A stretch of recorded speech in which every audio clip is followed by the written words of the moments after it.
And action. Alright, Grandpa. Me and Robert are going to switch off asking the questions. Well, you are. I thought these gals were going to ask me questions. Do you want to ask them? No, I thought you had a better I'm voice. just kidding. Whatever you want to do. Alright. What is yours and Grandma's full names? My full name is Joseph Lynn Lee, and Grandma's is Carol Jean Irvin Lee. Awesome.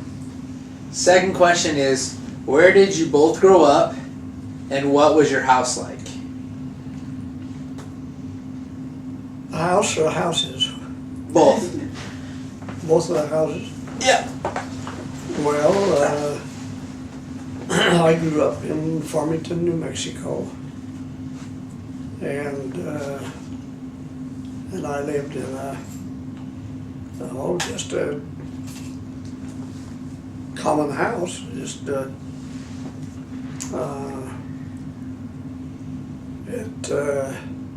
it had a basement under the living room, but it was just a room down there where to store things and things. We didn't live down there. It was a one-story house, and Grandma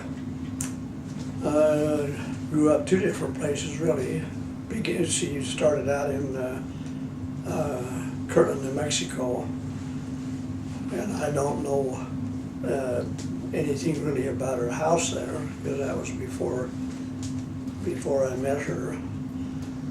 But I remember her talking about how one year she and her sister got roller skates for Christmas, and there wasn't any place around there to roller skate. So her mom and dad rolled back the rug in their living room and let them roller skate on their hardwood floor, and then they had to replace the floor. And then later on they moved to a dairy ranch, and their house there was quite simple and common. They didn't have running water in the house, but they had a cistern out back that they would fill with water, and then it was kind of piped into the house and out to the barn. Sweet. And last, what are all the places that you've lived in your life? Can you name them all? Well, as I say, I lived in Farmington. That's where I grew up. And then from there, when I graduated from high school, I went to Fort Lewis College, where I played football and basketball. And there, Fort Lewis was located at that time out, about 20 miles outside of Durango, where the old fort was, that from way back in the days of the Indians and the pioneers and so forth. And there we lived in one of the barracks of the old fort. And the walls were thin enough that you could hear your neighbors on all sides. Wow. And from there we went to Flagstaff, Arizona, where I continued going to college. And we lived in a rock house there that they had a row of these apartments that were made out of rock. It was kind of in a horseshoe shape. We lived in one of them. And from there we went to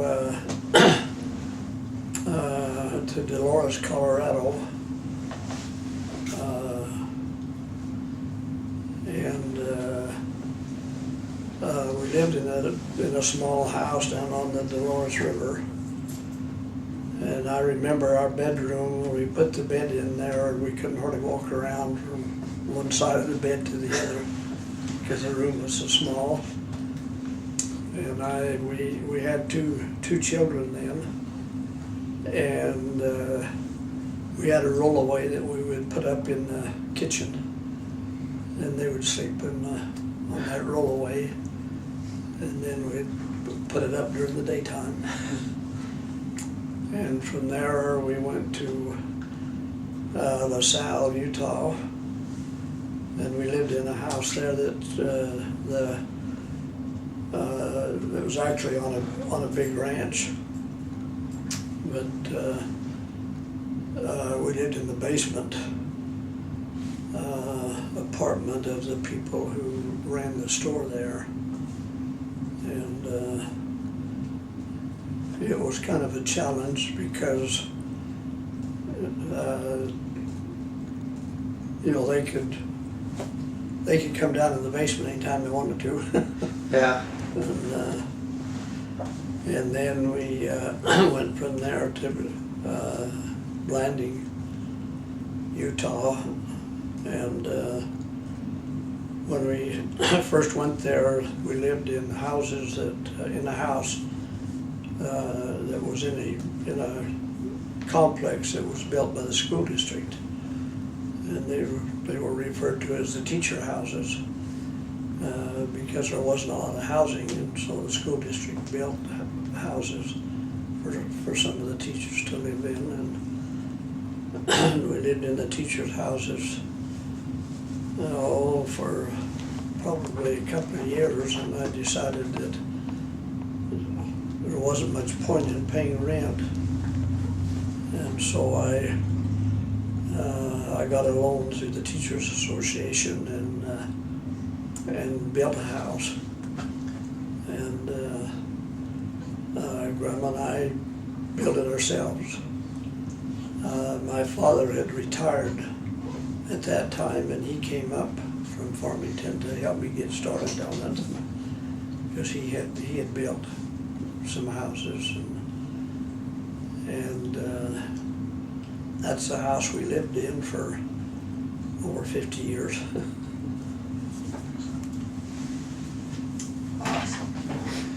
All right, next question. How many siblings did you both have? You and Grandma.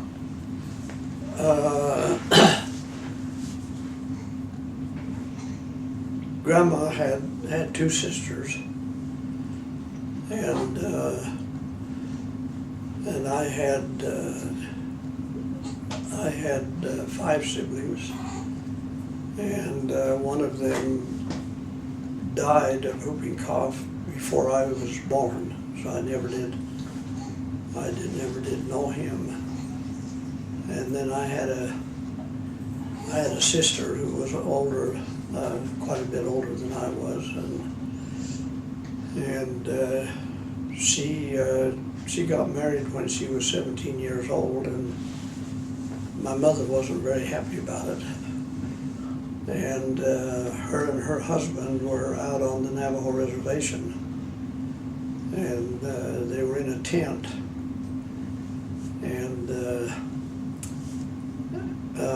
she had gone out of the tent or something, and he was making a fire, and he had a can of gasoline that he was using to get the fire going, and this can of gasoline caught on fire, and just as she was walking back into the tent, he kicked the can out the door of the tent, and it went on her and burned her. And they had to drive into Farmington to the hospital, and then she was taken to a hospital in Durango where she stayed for several months. And my mother went there to the hospital and stayed with her. And when it became apparent that she was not going to recover, then they took her back home, and she passed away. And I think I was about 7 years old. I don't remember much about all of that, just what I'd been told and had read from my mom and dad's histories that they had written. And the only thing that I can really remember is her laying in a bed in the bedroom and the doctors placing several dollars on her eyes to keep her eyelids closed.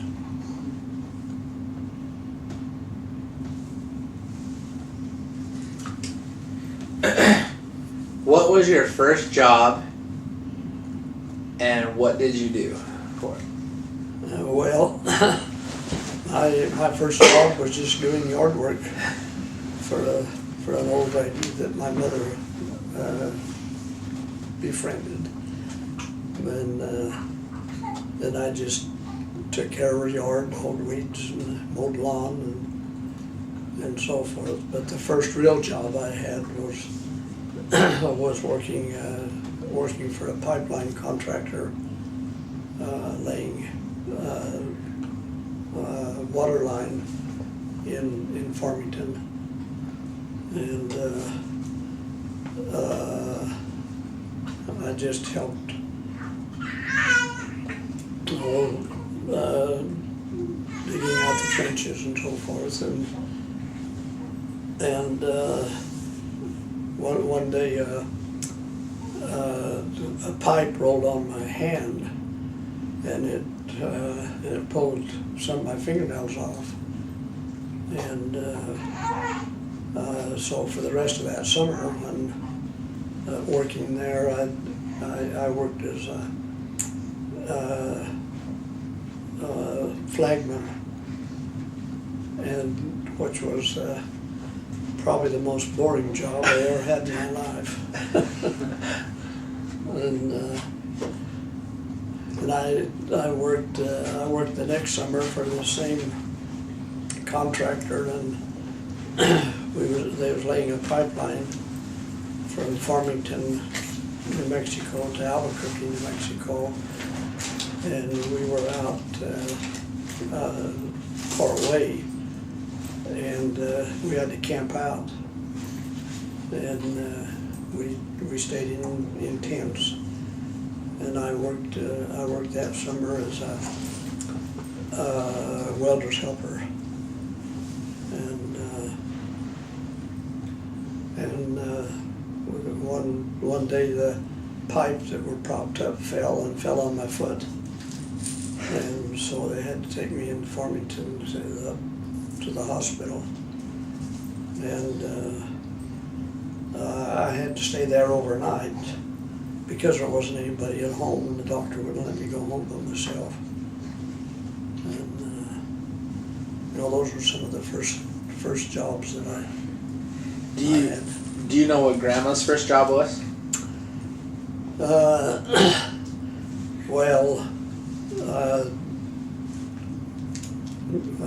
Grandma grew up on a dairy farm. Okay. And she was her dad's boy. She liked the outdoors, and she worked with him, helped him on the ranch, herding the cows and milking the cows, and driving the tractor, but her first real job was working in the bank, the First National Bank in Farmington. Right after she graduated from high school, she was a teller in the bank. All right, how did you and Grandma meet? Well, Grandma and I went to the same high school, and so we actually met in high school, and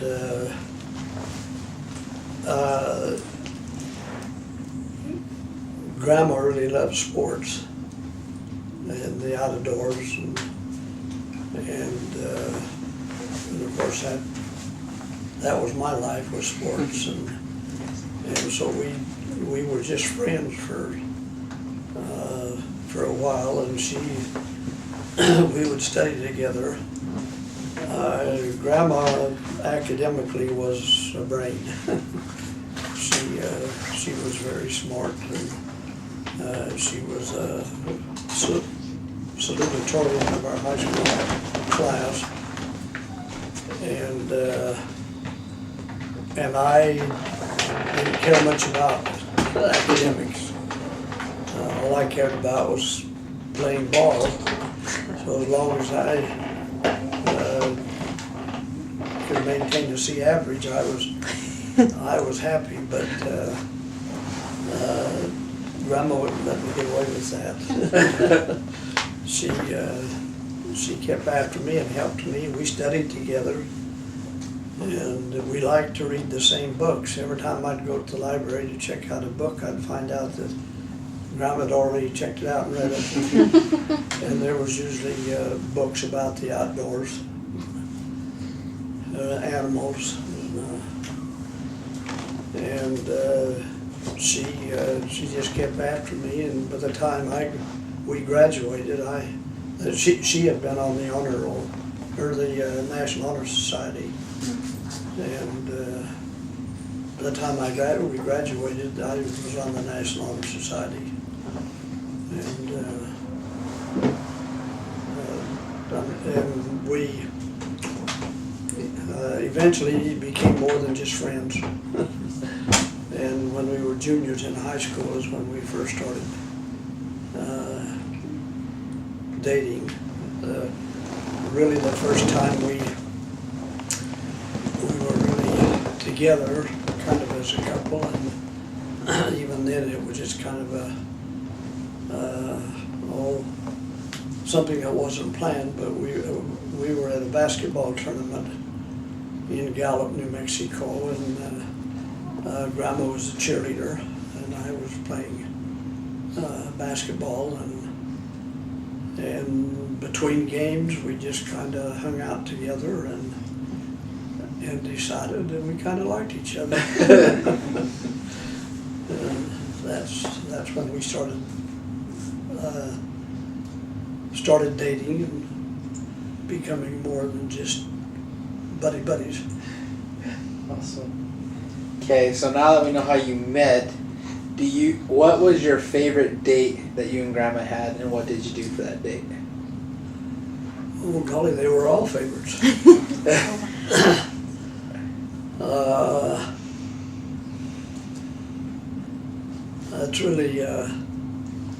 That's really a hard question to answer. We would go out as a group of kids hunting, and there'd be 3 or 4 boys and 3 or 4 girls, and we'd go out. We hunted rabbits and quail and pheasants and if you call that a date. Sounds fun to me. And then I guess one of the early fun dates that we had, Grandma and I and a friend of mine and another girl went to Mesa Verde National Park, and we just went up there and drove around, and then came home.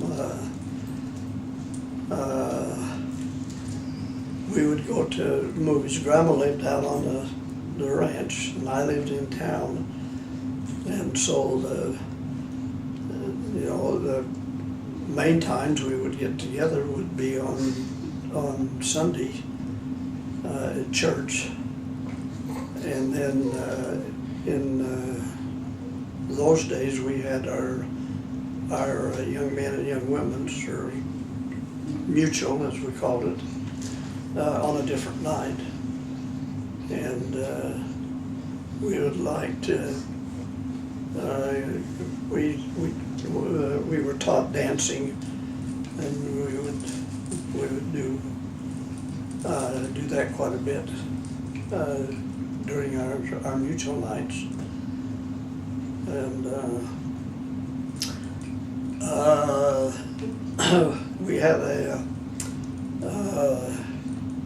our girls' PE teacher, who was also the driver's ed teacher, and she was a real good friend with Grandma. And she would come and pick me up at my house, and then I would drive out to the ranch to pick Grandma up, and then Grandma would drive back into town, and this teacher would usually take us to the drugstore and get us buy us a drink or a hamburger or something, and then Grandma would drive back out to the ranch, and then I would drive back to town, and that's how we got our behind the So driving down. So who, if you guys liked going hunting, who was the better shot, you or Grandma? Well, Grandma didn't do much shooting. She didn't do much shooting? No, she didn't. She didn't shoot, she just went along. Yeah. I don't know whether that was by her choice or I just wouldn't give her the credit. And I'll have to tell you one short story there. I had a .410 shotgun that I hunted with, and after we graduated from high school, I couldn't figure out what happened to my .410 shotgun. I couldn't find it. And when we had our 50th class reunion, we were sitting around the tables with the people that we palled around with in high school, and one of the fellows there said, "Would any of you know who might have left a .410 shotgun in the trunk of my car?" Wow. And I said, "Yes, I know who did that. That's mine." And so 50 years later, I got my shotgun back. Oh, that's awesome. Wow. That's pretty crazy. Okay. What were some of your favorite family traditions, both as a kid and then also with your own family, with your own kids and grandkids? Well, as a kid, we really didn't have any family traditions. We didn't really do much as a family. My dad, his job required that he be away from home most of the time during the week, and he worked for the Department of Interior, and he was building windmills and putting up windmills and building tanks and water troughs on the Navajo reservation for the Navajos to use for their livestock. And so he was gone during the daytime, during the week most of the time, and he would come home on weekends. And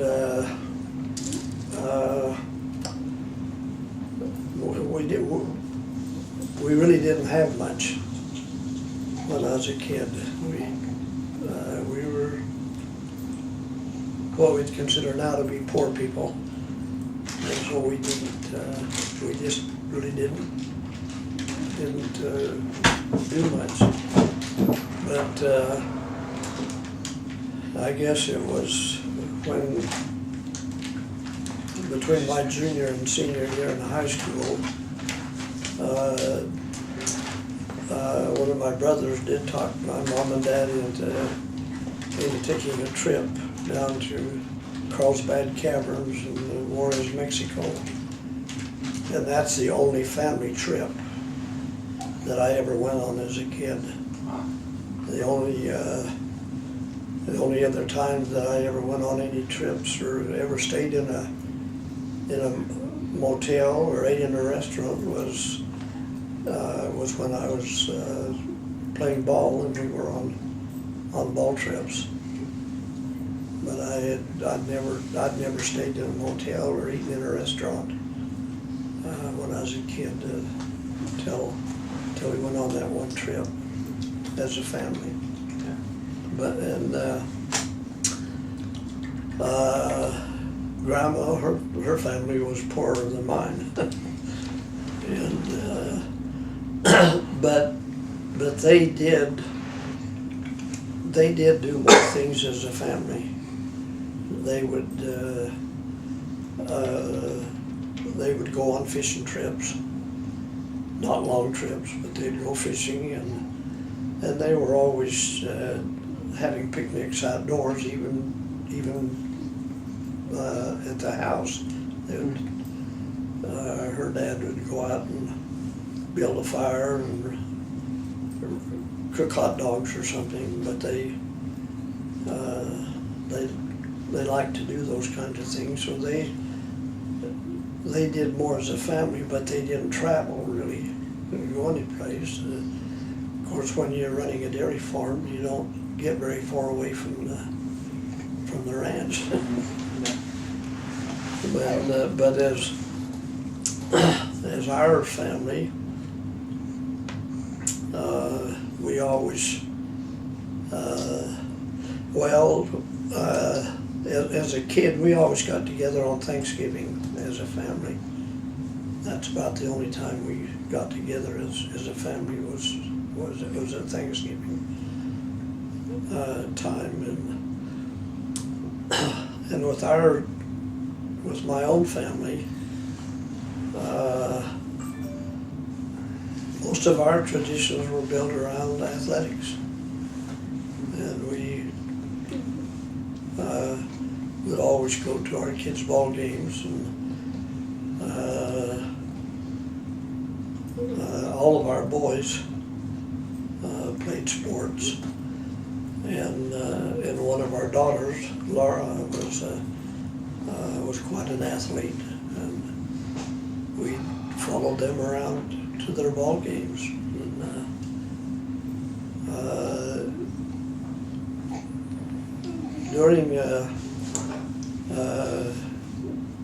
during the school year, they always had what they called Utah Education Association convention, and I think I went to that once maybe. And after that, when they had what was called a UEA convention, our family and a couple of other families that we were really good friends with would go to Phoenix, and it was kind of the highlight. Our kids really loved that. We'd always get a motel that had a swimming pool, because we didn't have one at home, and we would take in the attractions at Phoenix. We went to the Wax Museum, and we'd do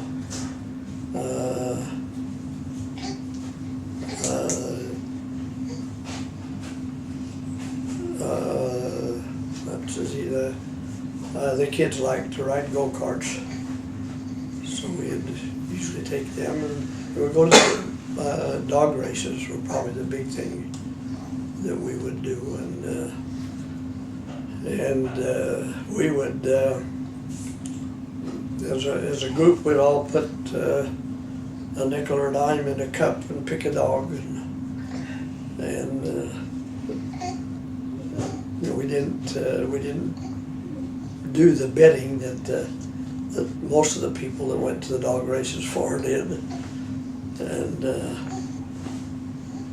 usually my dog would have to stop and go to the bathroom half the track.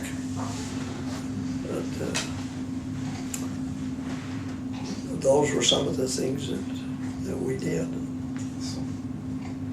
Okay, and I think we know a little bit of this, but just refresher, what sports did you play in high school and in college as well? In high school, I played football and basketball and track. Okay. They started playing baseball. I'm not sure whether it was my junior year or senior year, and I decided I wanted to play baseball also, but of course, baseball and track practice were at the same time. Yeah. But I did go out for baseball, and I played in one game, and I decided that I couldn't do both, and so I quit playing baseball and just concentrated on track. And in college, I played football and basketball and track, but the only place I participated in track was at Fort Lewis. I participated in football and basketball both at Fort Lewis and in northern Arizona.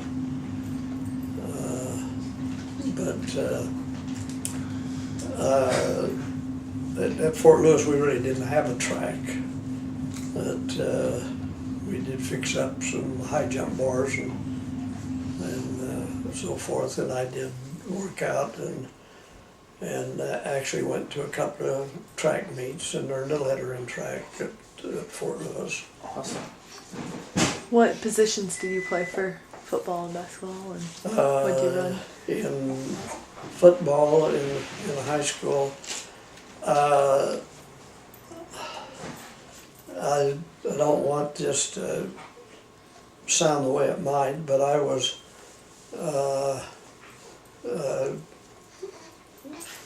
growing up through junior high and so forth, I was one of the better athletes. And when I got into high school, the coach just automatically assumed that I would play quarterback. Okay. And I didn't want to play quarterback. And there was another kid that was playing, he was playing halfback, I think, and of course the coach, we only had two coaches. The football coach and the basketball coach helped with football, and they were so busy working with the varsity and so forth, they didn't pay much attention to the freshmen. And so this other kid and I decided we were going to switch positions. So he started playing quarterback, and I started playing fullback. And so through the rest of the high school, I played fullback on offense and linebacker on defense. And when I was a sophomore, I had hurt my knee, and my mother wasn't going to let me play football. And so I went by myself to the doctor and got the doctor to to give me permission to play football. Well, I took that to my mom, and she still wouldn't let me.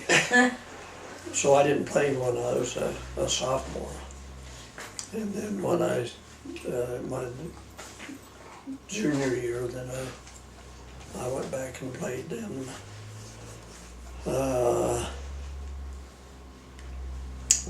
in basketball, I played both guard and forward. We didn't have a lot of tall kids, and so I played forward sometimes and guard. And in track, I run the high and the low hurdles and did the high jump and the pole vault. Awesome. And in college, of course, I went to college on a scholarship. I thought it was an athletic scholarship. I found out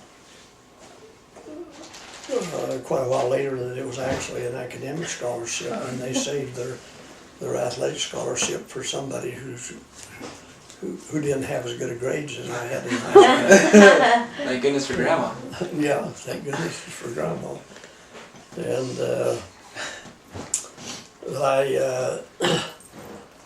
I started out playing fullback and linebacker, and I also, in high school and college, I did the kickoffs and also the punts. I punted.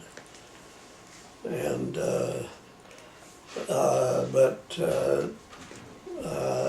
at college, I started out playing fullback, and then I moved to end and played the end.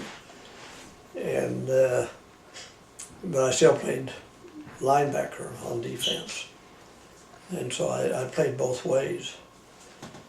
And my second year at Fort Lewis, of course Fort Lewis was a junior college, and my second year there,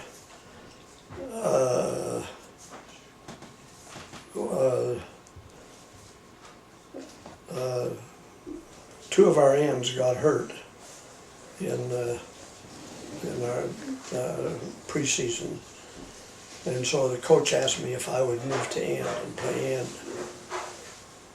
and I said I'll play almost any place, but I won't give up linebacking. I wanted to play linebacker, so that's one of the reasons I played both ways that second year, because I played end on offense and linebacker on defense. And that was about the time that, towards the end of the era where people were getting out of the military, and they were coming to college and playing ball, and we had several guys on our football team that had played in the military, and all they had done for 4 years was play football, and they were tough, they were good, and I had two of those guys playing on the defensive line in front of me, and I never had to worry about anybody running, through them and getting to me. So I just kind of hung back and watched for passes. And that year I led the conference in pass interceptions as a linebacker. Wow. And I really didn't go to play basketball, but the basketball coach helped with football, and he asked me if I would like to play basketball too. So my plan was to go and play football, and then when football season was over with, go back home and go to work. I really didn't have any intentions of going to college when I was in high school, when I graduated, and I was working driving a truck, and I loved to drive truck, but I loved football, and so I thought, well, and it was during the summer when the coach came and offered me a scholarship, and I thought, well, I'll go play football, and then I'll come back and go to work. But then the basketball coach asked me if I would come out for the basketball team, which I did. And our football team that year won our conference championship and was invited to play in the Desert Bowl, which was played in Blythe, California. And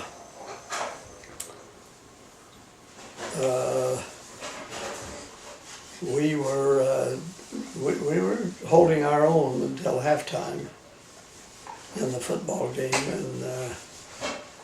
and then when they came out for the second half, there was 4 big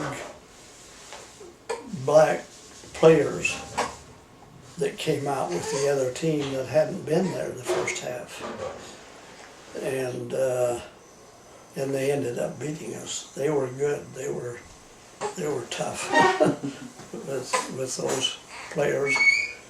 Well, there was a senator, a United States senator at that time by the name of Kefauver.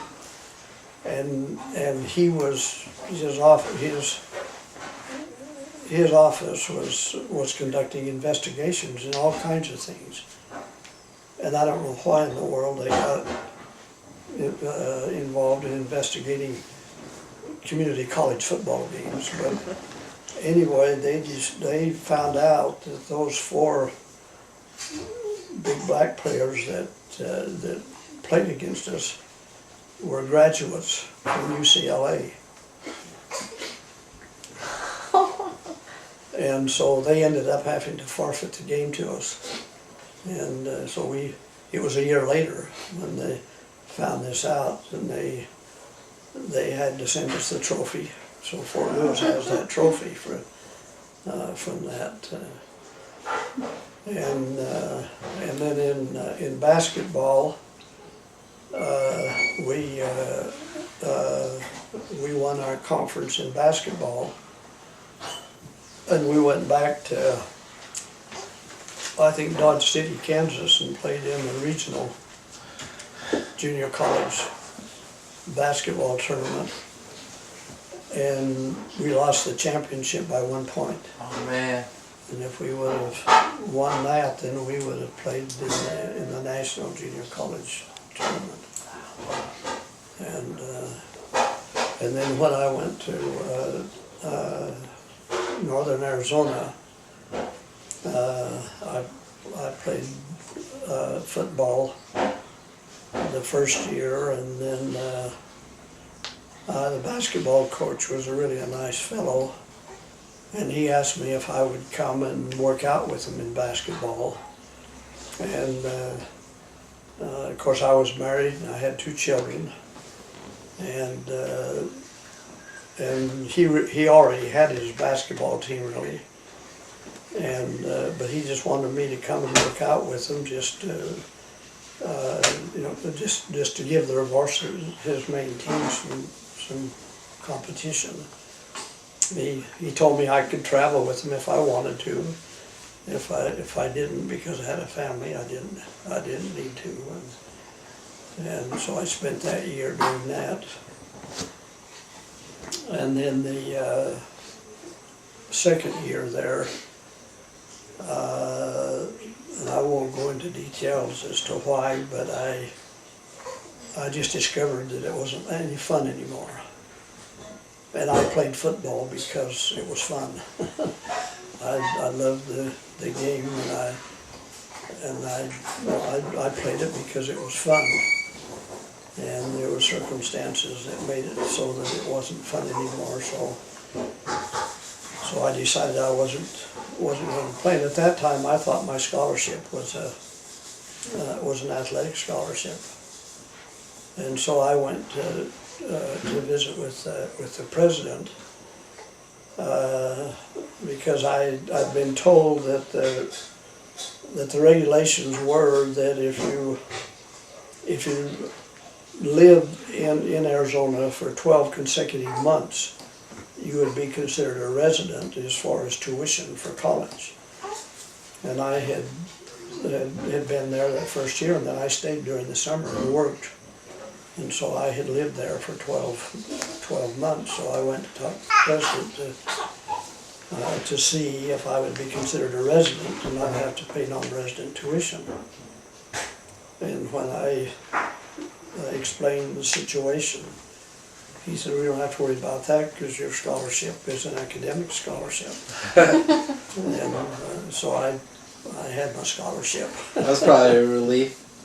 Well, yeah, it was, because I was kind of nervous, but I had been, from the time I went down there, I had worked. I worked at 2 different service stations. And I would work from 5 o'clock until 9 o'clock at one service station. And then every other night I would go to another service station and work from midnight until 7 o'clock in the morning. And then I had classes starting at 7:20. Man. And this fellow that I was working for offered me a regular shift if I wanted to work full time, and I could work the swing shift, which was, I don't know, from 2 to 10 or something like that. And I knew I could make more money doing that than my scholarship was worth anyway. So when I went to talk to the president, I assumed I would have to pay non-resident tuition, but I figured I could do that because, and it didn't matter whether I did or not. I just couldn't put up with the situation with the football anymore. But when I went back to let the coaches know that I was through,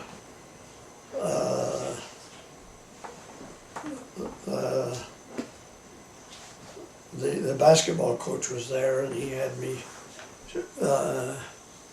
stay there, and I had taken my books because my scholarship included books, and I took my books with me to turn in, and the basketball coach said you keep your books and we'll just charge that to the basketball program. Wow. And so that's a lot more than you wanted to know. That was awesome. Oh, that was interesting. That was awesome. All right. What was your very first car, and what did it look like?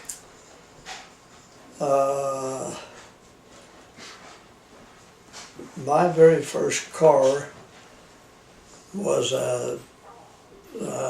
just a single-seated coupe, and it had the seats, and then there was a space behind the seat, and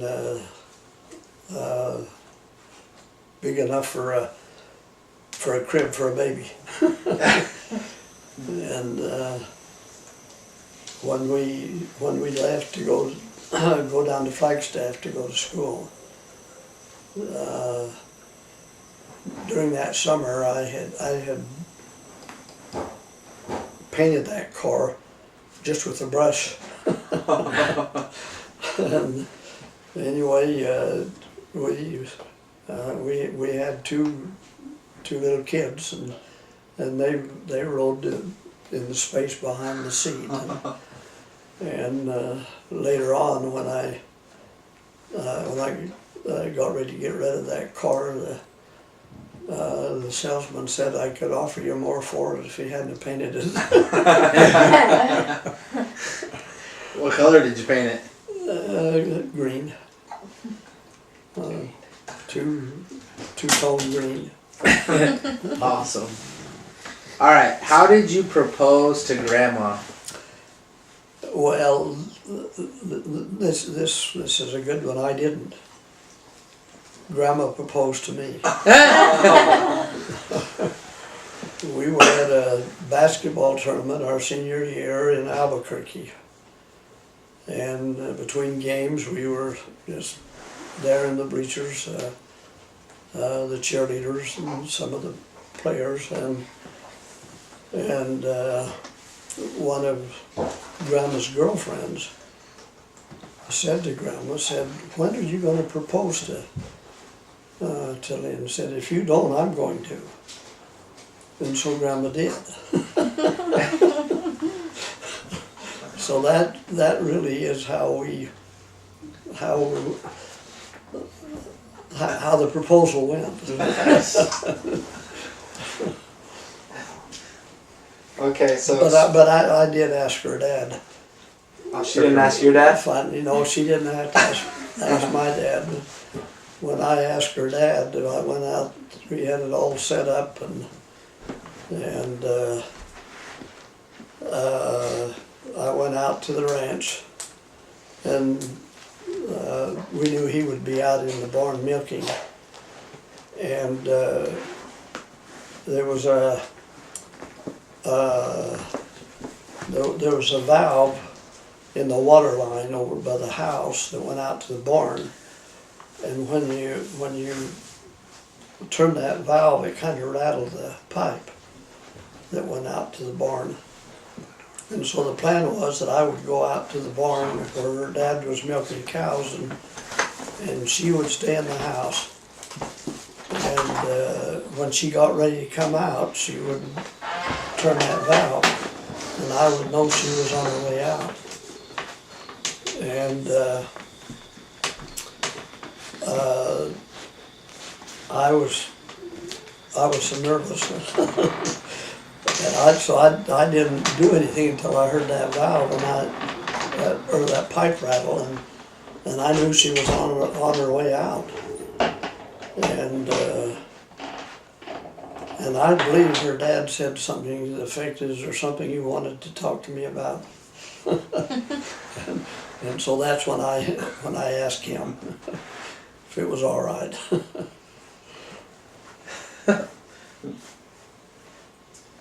All right, explain your wedding day. Oh, that'd take all night.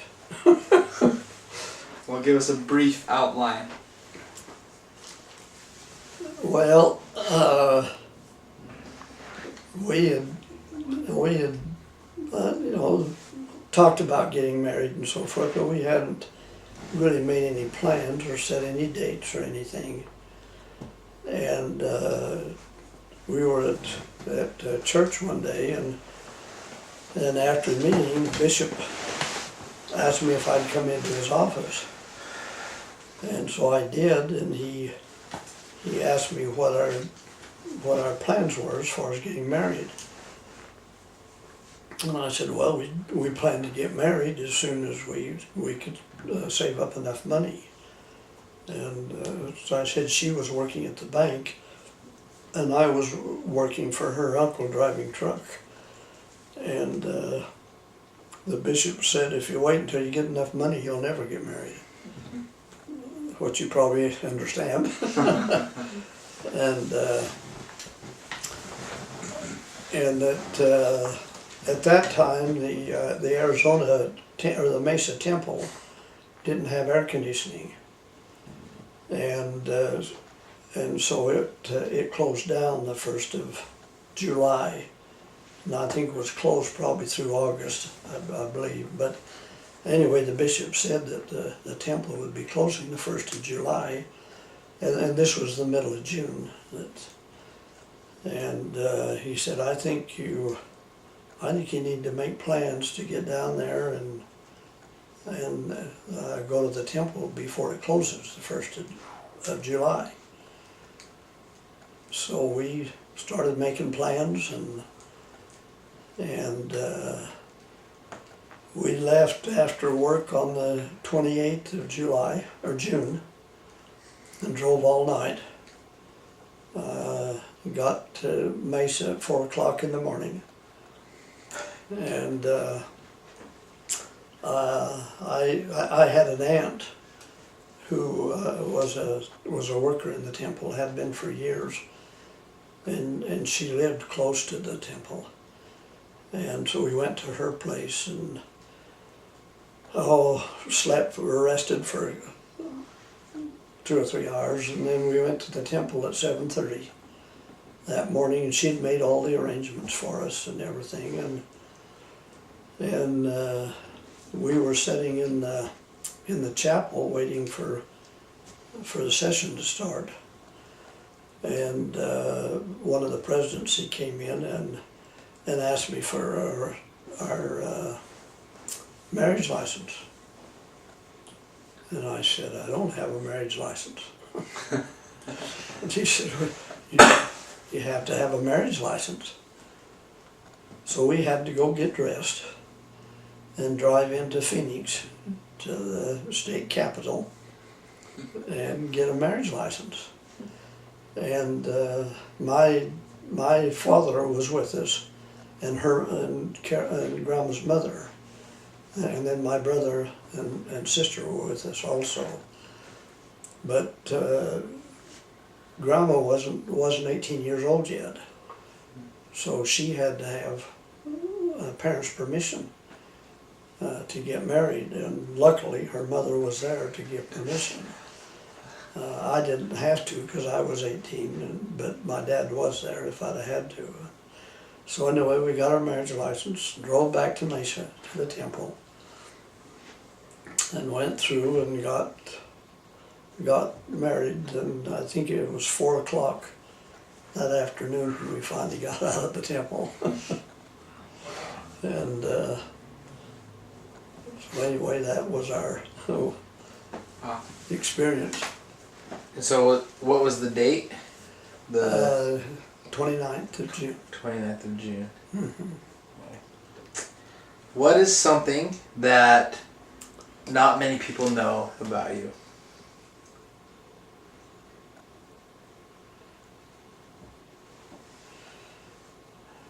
Well,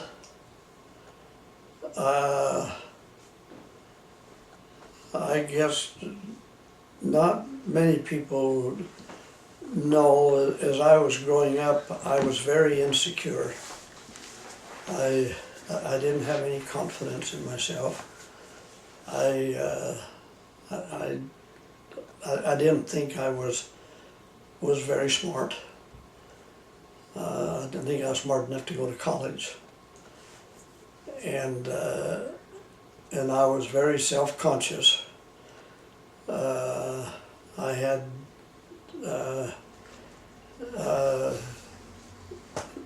two of my front teeth had grown in behind my other teeth, and so I wouldn't smile to show my teeth. You'll never find a picture of me as a kid with smiling where my teeth would show. And I stuttered. And I just had a very low opinion of myself. And after when I was getting ready to graduate, I went to the dentist and got my teeth fixed. And but that's something that very few people probably know, how, you know, my own lack of self-confidence and just feeling that I wasn't, you know, I just wasn't as good as anybody else.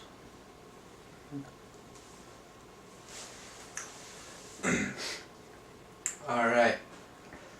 What are some of yours and Grandma's most embarrassing moments?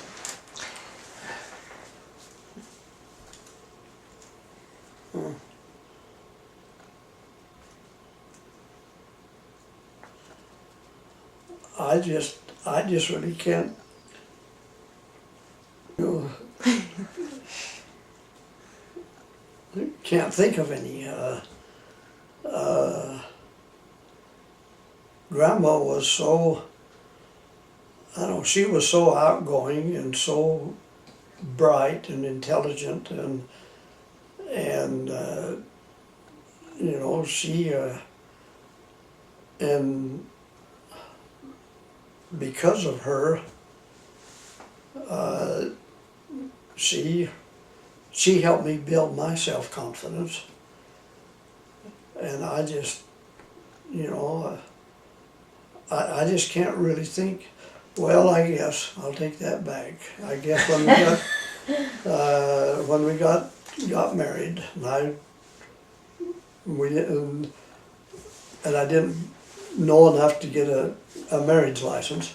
I didn't know when you went to get married you had to have a marriage license. I just thought they gave it to you when you got there.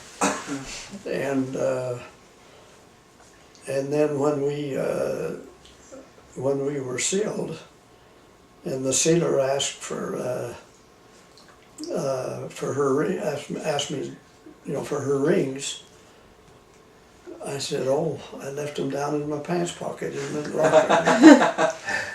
And he said, "Well, that kind of laughed and said that really didn't matter. They were just symbolic, and you didn't really have to have a ring." But I went down to the locker room and got the rings.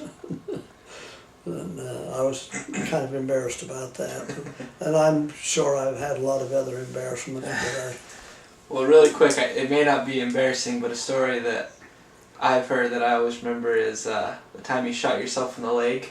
Can you tell that story really quickly? Well, yeah. Yeah, this was, this would have been during my junior year in high school. And a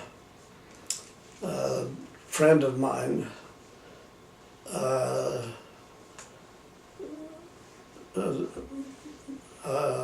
New Mexico was having their Teachers Association convention. And so we were out of school that day. And he and I went out rabbit hunting. And of course I had my .410 shotgun, but he also took a pistol. And he shot the pistol several times. And anyway, when we got through hunting and was getting ready to go back to town, I was driving. It was in our car, and I was driving. So I got in the car and was just sitting there waiting for him to do whatever he was doing and get in the car. And his pistol was laying on the seat. And I just picked it up and was messing around with it, and it had a safety switch on it, and I pushed it one way and pulled the trigger, and it was on safety. So I pushed the safety the other way and pulled the trigger, and lo and behold, and he told me that there wasn't any bullets in it, but there was. And when I pulled the trigger, it fired, but I didn't feel anything. And he asked me, where the bullet went. And I said, I don't know. And I looked down and I could see 2 holes in my pant legs. And I said, I think it went through my leg. And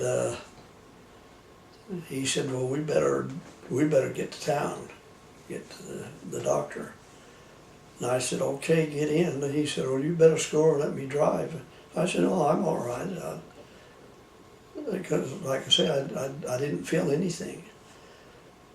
But we hadn't gone very far until I started getting sick in my stomach. And I said, I think maybe you better drive. And so I scooted over, and he came around and got in, and he drove to a doctor's office. And the only time it ever really hurt was when they put a syringe in there and squeezed some antibiotic or something in there to keep gangrene from setting in. And he fixed me up, and then my friend drove me up to the house. And when I walked in the house, the first thing my mother said to me was, what happened? Did you shoot yourself? And I don't know if that was mother's instinct or whether the doctor's office called her or what. I really don't know how she knew, but I said, yeah. And it happened that we had a football game at that night in Durango. But obviously I didn't go to the football game. But it kind of paralyzed that muscle there. And so when I would walk, I couldn't lift my leg up because of that muscle. It didn't really hurt. Only time it ever hurt was when they changed the bandage on it or something. But at school we had to go up 2 flights of stairs, and so I got me a rope and tied it around my foot. And as I'd go up the stairs, I'd pull my leg up with that rope. And I only missed that game and one other game, and then I was back playing football again. Wow. Okay, we're getting close. What were some of your church callings? Well, of course, as a youth, like most kids, I was the deacon's quorum president and the teacher's quorum president and the priest quorum president. But that,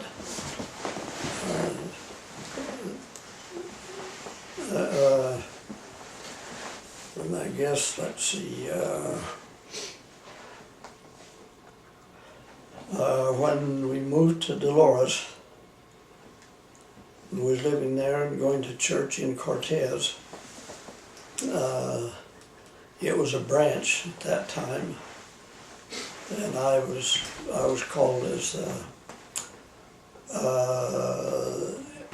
the branch. I guess it would be executive secretary. That was my first calling there, and then when we moved to Blanding, my first calling was as a member of the Elders Quorum presidency, and then let's see, I served as the stake athletic director. I was called to be the branch president of the Mexican Hat branch at one time, and I was called to be the mission leader at the Montezuma Creek branch, where Grandma and I spent 2 years. We spent 2 years at Mexican Hat and 2 years at Montezuma Creek. And I was called to be the assistant to the high priest, group leader. I served, I think, something like 6 years on the Stake High Council.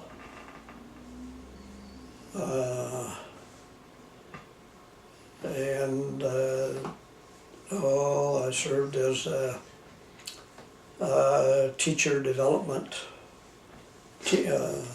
instructor, and Graham and I got to serve together as the teachers of the marriage and family living. I don't know if that's the exact title of it. So we did that together. That was really a fun experience doing that with her.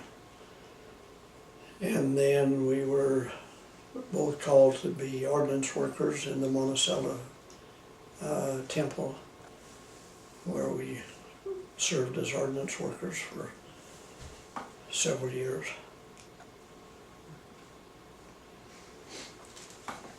And of course, home teacher. Yeah. All right. What was your career, and what were some of the biggest successes in your career? Well, my career has always been in education as a teacher or administrator.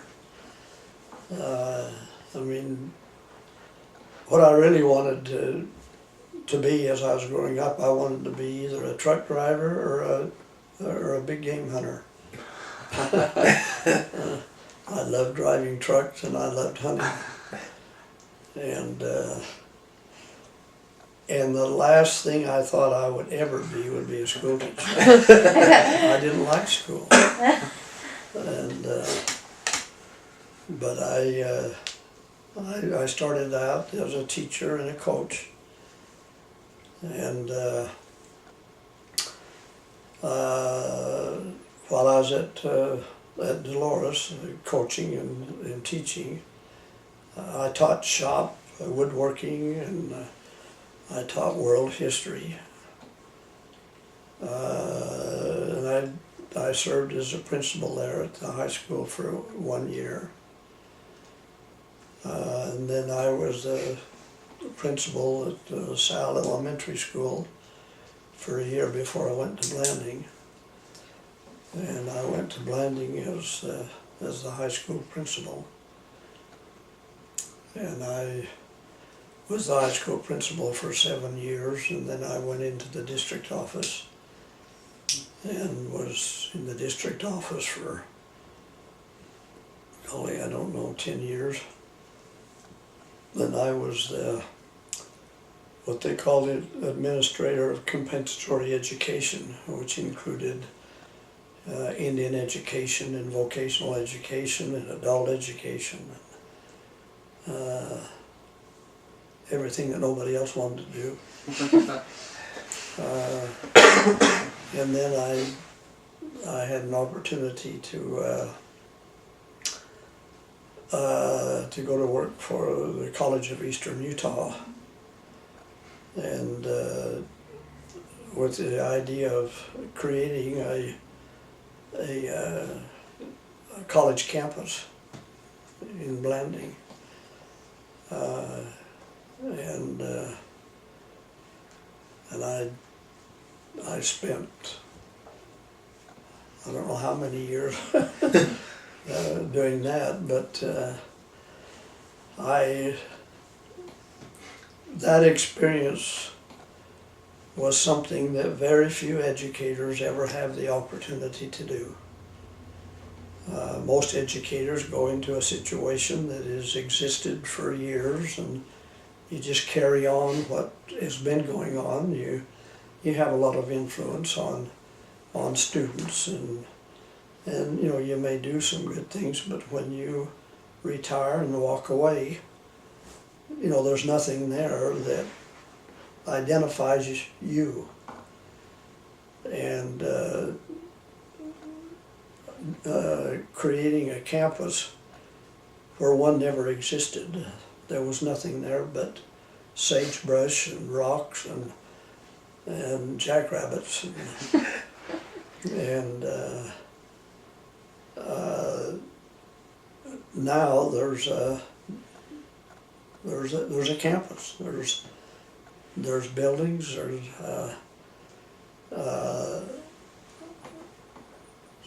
you know, some of the most modern distance education facilities there that is part of that campus. And when I was really doing that, the college president visited with me and asked me what I wanted to do, and I said, well, there's really three things that need to be done here. One is there needs to be somebody that's in charge of student services. And there needs to be somebody that's in charge of the academics, the instructional part. And there needs to be someone in resource development to develop funds, because we didn't have any money. Here, you know, we were starting out to build a campus, and we had no buildings, no money, you know, no nothing. And so we had to find some way to raise money. And I said, if I had my choice, I would prefer to work with students. I'd prefer to be in charge of students. My second choice would be the instructional program, academics. My third choice would be resource development. And he said, well, there's people that we could find that could do the student services, and people we could find to do the academics.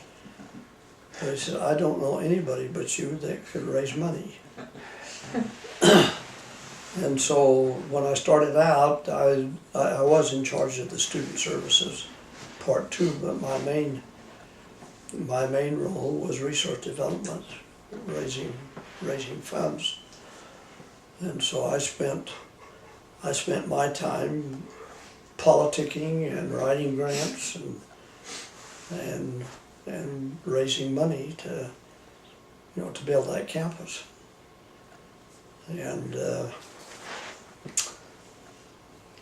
And over the years, just about $85 million just for that campus. And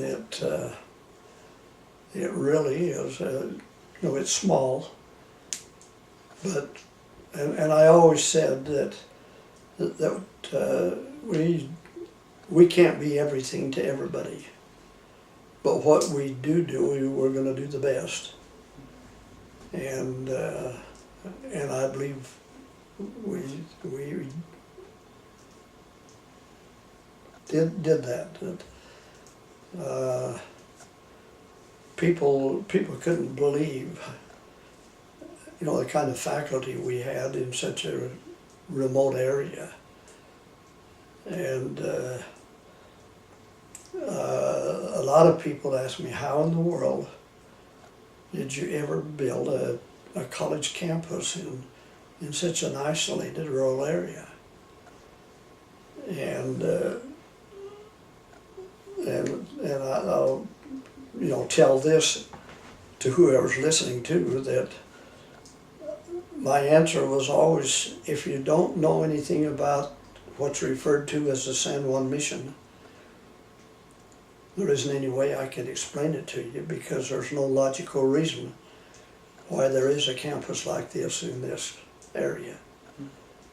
But it's here because it was intended to be here. And whether I did it or somebody else. And when I started out on this, I knew nothing about post-secondary education. All my experience has been with public education, K-12, and I knew nothing about college education. But there had been an old pioneer that had a vision at one time that there would be a center of learning in that community, and it would be primarily for the purpose of serving the Navajo people. And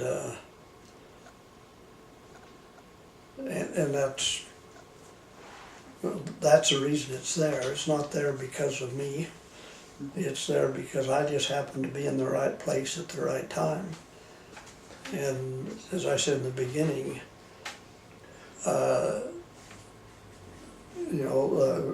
what other educator has had that kind of an opportunity, to see a place, like I say, that was just sagebrush and rocks and animals, and now we have a nice campus there with dormitories and cafeteria and just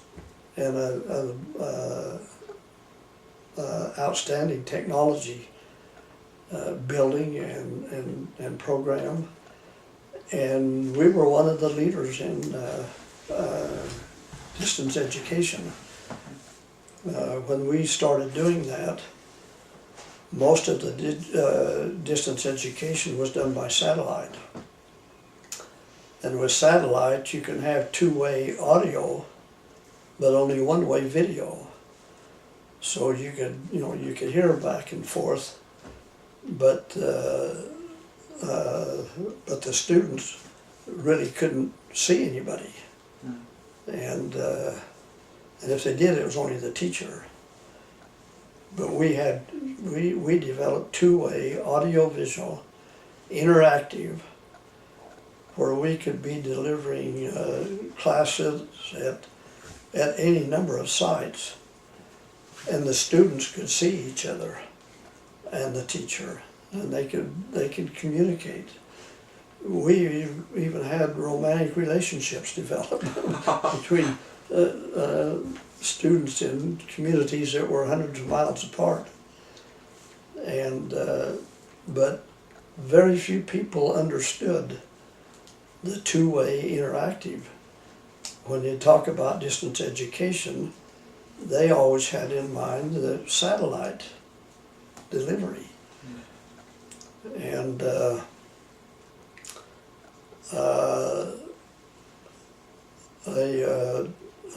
program director from Washington, D.C., the Department of Education, was in was in a conference out in California, distance education conference, and people were making presentations and so forth, and he told the people that he met with, he said any of you would die to be able to teach on the system they have at the College of Eastern Utah San Juan campus. It was just way ahead of the business. Awesome. And we have delivered classes through that system all over. That's cool. So in your grant writing, what do you think the total amount of that you were able to get in grants in your whole career of writing? My whole career. Yeah. But you did more than just for the College of yeah. Eastern Utah, right? A whole lot more. Do you have a number that you think? About $325 million. Almost $750 million. So I raised a lot more money for other places. Not any one. Not any one place, but and the thing of it is that that's kind of hard to do because there are several resources I developed that will continue for years and years as long as Congress keeps passing certain laws. There's a law called Public Law 874,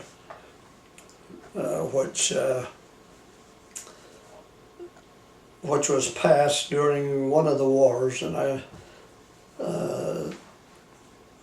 not really sure which one, but the purpose of it, during that war they built a lot of bases, military bases, and the military people generally lived on those bases. Well, those bases were public lands, and so they didn't pay any taxes. But they had kids that were going to public schools, and the schools were having to educate them without any resources to help with their education. So this Public Law 874 was to compensate those districts.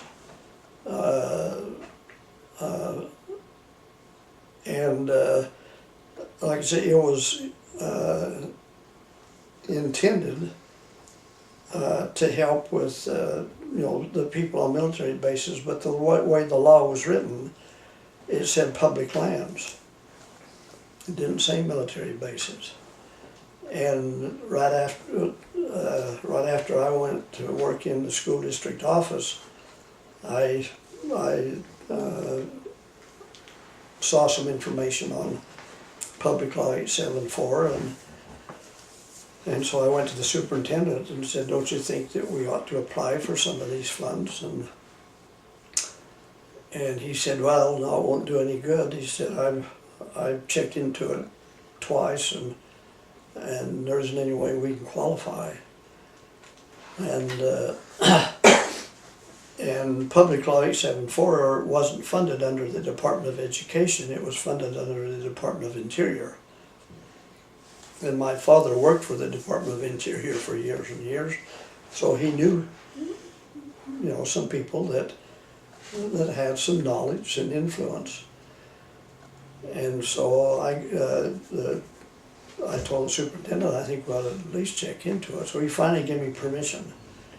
So I got a hold of my father and got the name of a person he knew that was pretty, his position was pretty high up in the agency that served our area. And I called him, and he agreed to come to Blanding and meet with us. And he came up, and we explained our situation, and he said, "Well, sure." you're eligible for those funds.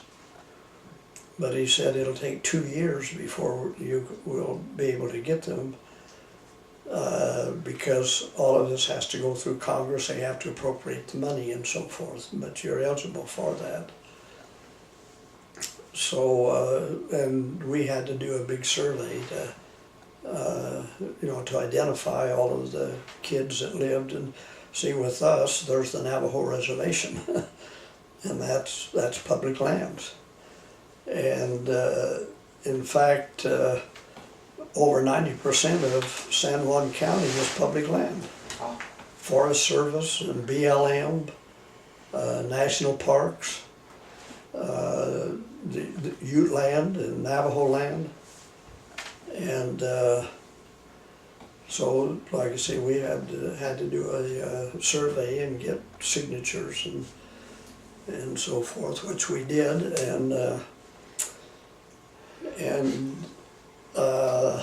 I got in touch with the people in the business office with the school district, and they went through and researched records. They couldn't find records back to when that started, but I could kind of figure out what happened in the few years before they did have records. And over the years, that school district has gotten as much as $8 million in 1 year from that, and almost every year they've gotten $4 to $6 million. But like I say, 1 year in particular, they got over $8 million, and that will continue as long as Congress continues to to pass that law and appropriate the money. And every president for years has tried to eliminate it. And, for good reason. Because there's not too many military people anymore that live on military bases. Like they did there. Yeah. At that time. They live out in the community and they pay taxes just like everybody else. But there's so many school districts that get money from that their congressmen don't dare vote against it. And so it keeps passing. And that money is what is used for what they call maintenance and operation. They just put that into their general budget and they can use it for anything they want to. Then there was a companion bill called Public Law 815, which was for construction. And I also wrote a request for funding under that law to help build the high school down in Monument Valley. Oh, wow. Wow. That's And, pretty awesome. and there's several other, I mean, that's the biggest one, but there's several other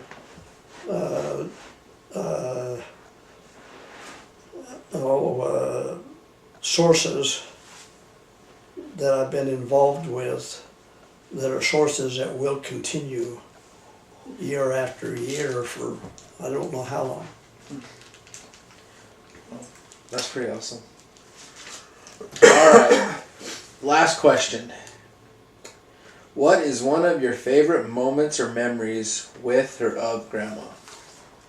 Or some of them, because it might be hard just to say one. Well, the first one that pops into my mind is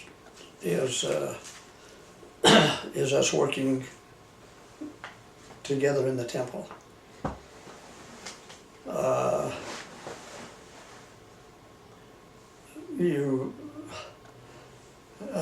Grandma and her white hair and her smile and everything.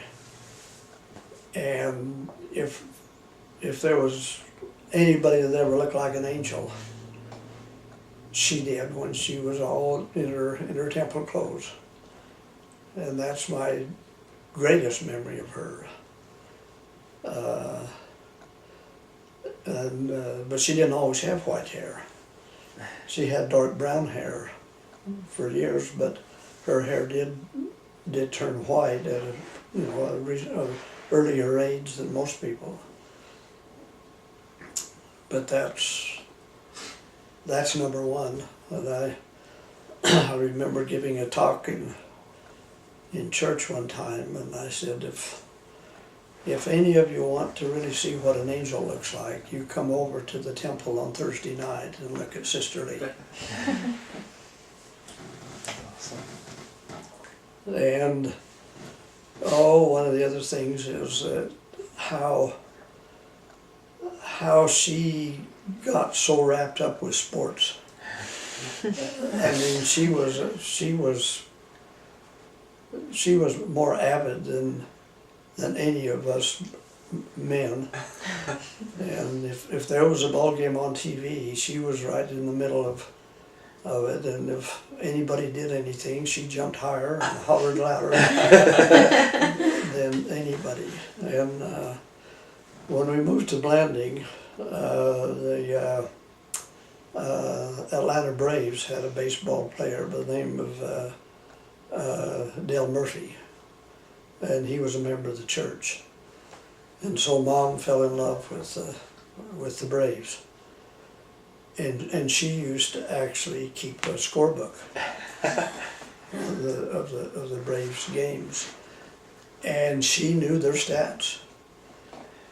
And there was more than once that one of our kids would call up and they were in an argument with somebody about somebody's stats, and they would call up and ask Grandma what it was, and she could tell them. And she loved it. She loved the Braves. She loved the Utah Jazz.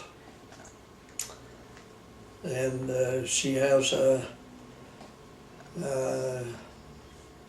picture that one of her grandkids got that was signed by Dale Murphy. She has one that was, and she had her picture taken with Thurl Bailey, player for the Utah Jazz. And like I say, she, so many women complain about their husband watching ball games on TV all the time. You never had to worry about it. That's awesome. Do you remember the surprise birthday party in Phoenix? Yes. Speaking of the Braves. Yeah. Some of our kids found out that the Braves were playing the Arizona Diamondbacks on such and such a date, and it happened to be on her birthday. And at that time, I was doing some work in California with a couple of colleges out there, and I would fly out there at least twice a year. And when I would fly out there, we would drive from Blanding down to Phoenix, and Grandma would stay there with Laura and David and the kids there, and then I would fly on from Phoenix to Fresno. And so the kids got it all worked out that I would take one of my trips to California that weekend, and Bobby got tickets through some of the people that he did business with, and the excellent seats right by the Braves dugout, and all of the kids had this worked out, and we had a football game on Friday night, and this baseball game was the next day on Saturday. And our football game was with Monticello, and at that time our grandson JC was coaching at Monticello, and Or is that when your dad was? Yeah, my dad was coach there, I think. Yeah, I think maybe it was when David was helping to coach there. And anyway, you know, everybody was nervous that somebody would say something that would tip Grandma off. But everybody made arrangements to leave after the ball game that hadn't already left. They wasn't all to the ball game. And the plan was that they would all be at Laura and Bobby's house at noon the next day. And that I was supposed to be there at noon with Grandma. And Grandma said later she couldn't understand why I wasn't driving faster than I was, because I usually drove faster. I mean, I don't drive fast, but I usually drove faster than I did then. But I was ahead of schedule, and we actually stopped at some mall, which I never did, to waste a little more time. But I got her there at noon, and Laura came out and told Grandma that they had a surprise for her, so she had to blindfold her. So she put a blindfold on her and let her in the house, and then when she took the blindfold off, there was about 35 of our kids and grandkids there to yell happy birthday. And we got quite a few pictures, and she just was speechless. And but even then she didn't know anything about the ball game. And I said, you know, maybe we ought to go someplace to eat. And the plan was to go to the ballpark, you know, where they had a restaurant and everything, and have dinner at the ballpark before the game.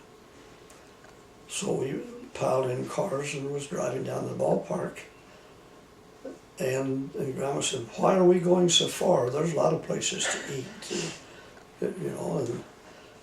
And we got down to the ballpark, and even then she still didn't know what was going on. And we got up in the restaurant where you could look out on the ball field, and there were the Braves and the Diamondbacks warming up and so forth.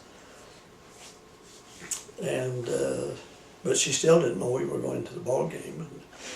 And we ate, and I think it was Bobby that took her through the door out of the restaurant towards the ballpark. And he pointed and he said, "Right down there is your seat." And she said, "Do you mean we're going to the ball game?" And she started bawling again. That's cool. And she actually had a baseball that was hit during their warm-ups. It wasn't one that was hit in the stands during the game, but I think it was during the warm-ups, and it got up to where some of our grandkids were sitting. I don't know if either one of you were there. I know JC was there. Chris and Travis? I think Probably. Travis. Yeah, I think it's Travis and Chris that Travis and Chris. got it. And they got that baseball and gave it to Grandma. And so it was quite a surprise. That's awesome.